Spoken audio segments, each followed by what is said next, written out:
listening to Soren's introduction to you and knowing that I came to know your work also through listening to you reading your books, and then listening to you now and knowing from our conversation that you chose intentionally to lead a meditation.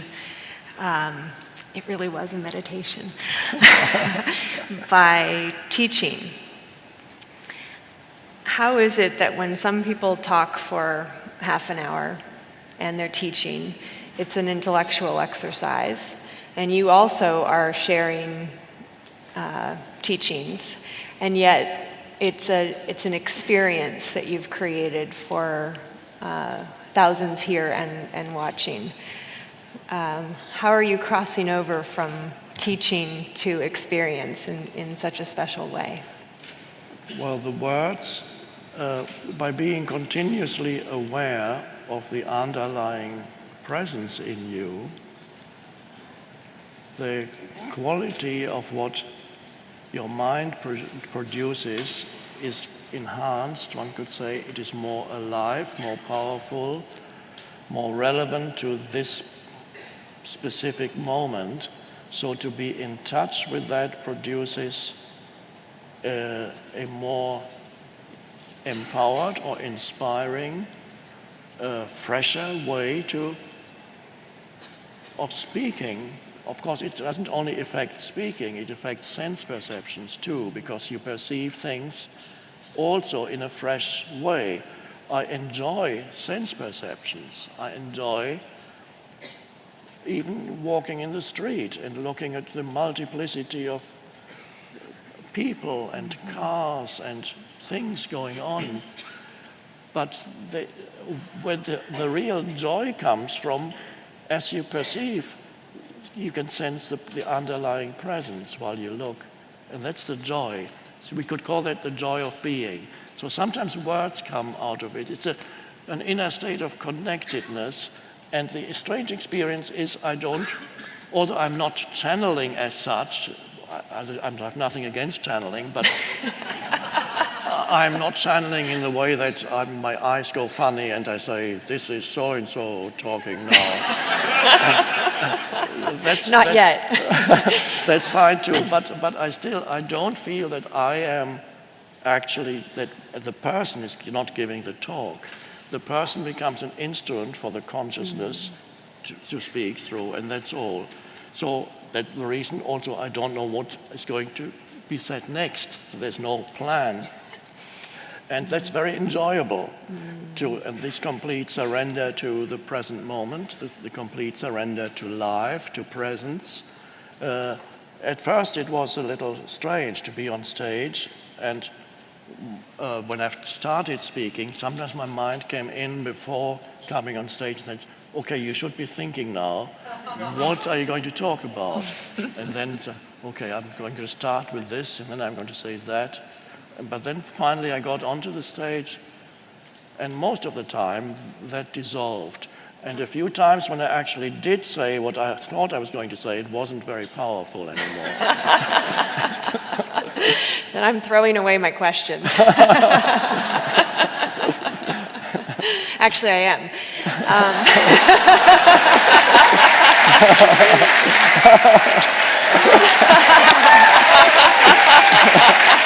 Very good. This is what growth looks like, right? Yes. Right in front of us. I'm curious about a couple of things that you said, and one of them has to do with story and the relationship between story and self, and how important our stories are, not only in justifying our suffering or soliciting sympathy, but also in helping us in our connectedness with other people. Even when we connected yesterday, we compared what has happened in the time since we saw each other last. So there's something about story that helps us relate and connect. Yes. And yet I certainly hear you on story potentially being the layers that prohibit you from actually being in the vertical self, as you were describing. So how do we integrate story in a healthy way into self, particularly in connection to others? Yes, well, the story is what happened and remembering or talking about what happened, or maybe a shared memory, and that's fine, but it cannot be a substitute for something deeper that is more important, and that is the actual connection between us beyond words and concepts. When I look at you, if I only look at you through our story, that would be very limiting. Even if it's a nice story, but in many cases it's not nice. And of course the stories that are not nice get stuck in the mind much more than the nice stories. The nice stories are, okay, he's a nice person, very nice person. What else can you say? Well, he's so helpful. Okay, and then finally after 2 minutes the mind doesn't say anymore. But if he's an obnoxious person, the mind can think about it for hours. So the stories are fine as long as we are not confined to the stories, and that so that in the actual moment of interacting, there is another dimension present. And then the stories are fine. And even if the stories, let's say if we met a couple of years ago and we had a pleasant interaction, but let's just imagine that we met a couple of years ago and we had an unpleasant interaction, then if we only remembered our story, that would totally obscure our ability to relate to each other, or there would be just further unpleasantness added to what's already there, which would be stuff in your mind and stuff in my mind. And that stuff tends to proliferate. It produces more and more of the same kind of thoughts.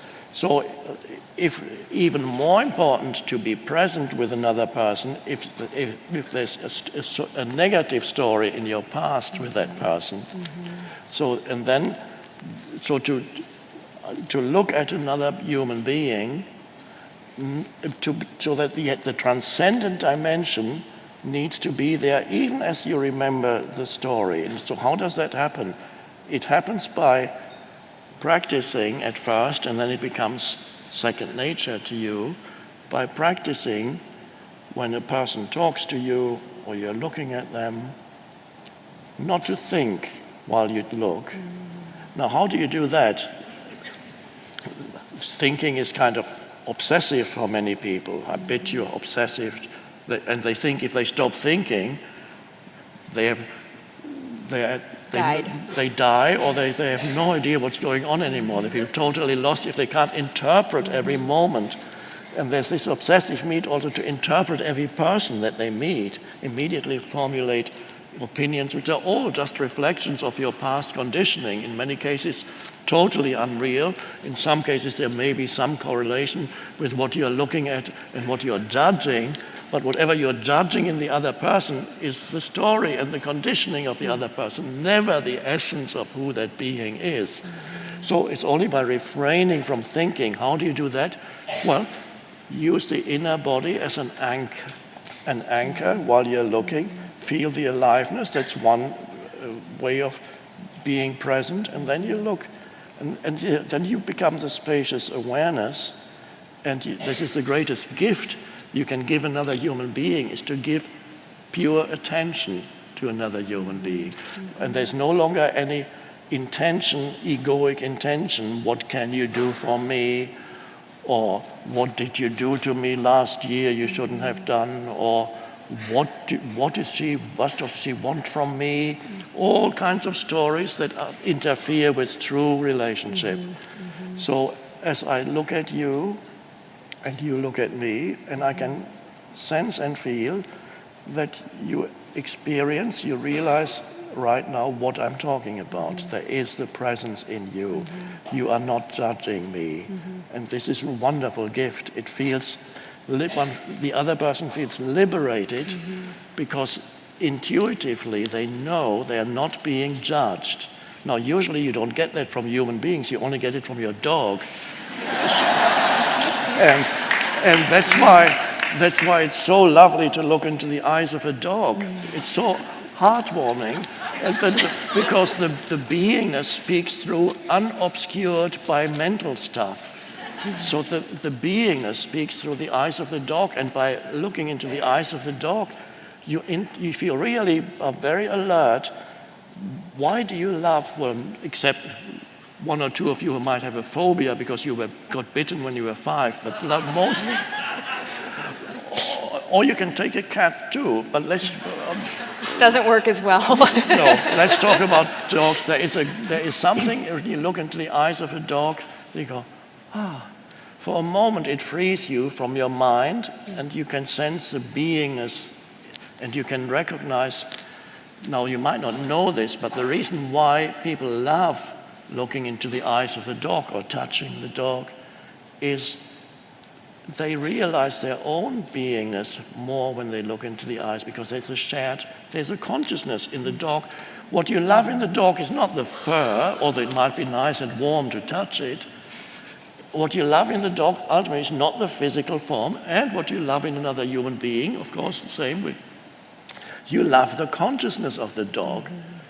And when you look into the dog's eyes, the consciousness shines through. And by acknowledging that, it arises in you, and that is the function of animals living with humans. It's a spiritual function that they have. And the same can happen with humans. It requires more presence to look at another human without thought, because often from other humans you get judgment. So more intense presence is required, but it's a beautiful practice. So there's always 2 dimensions in you. There's the personal dimension, mental formations, emotional formations, feelings, the limited self, and there is the spacious being self. The 2 are conducting a dance.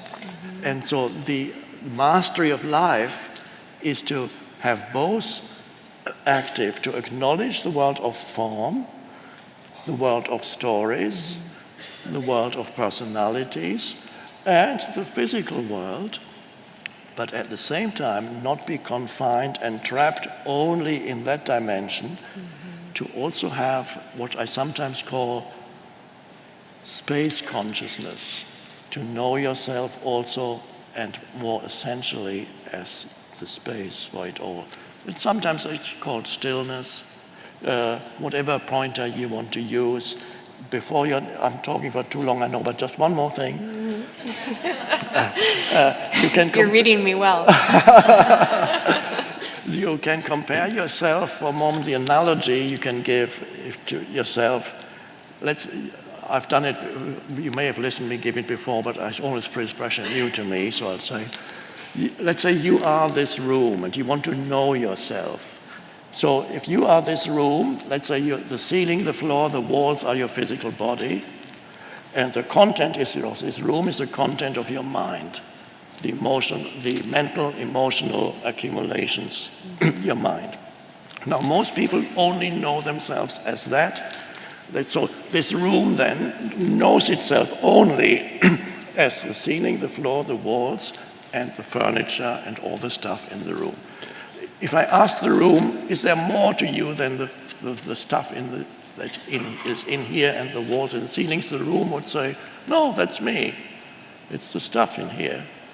And the room is then overlooked that the room essentially is space. The essence of this room is not what's in it. The essence of this room is what enables the stuff to be in it. It's the space. And if the room discovered its essence, identity as space, that would be awakening. That's the end of the analogy. So it's lovely. It's lovely.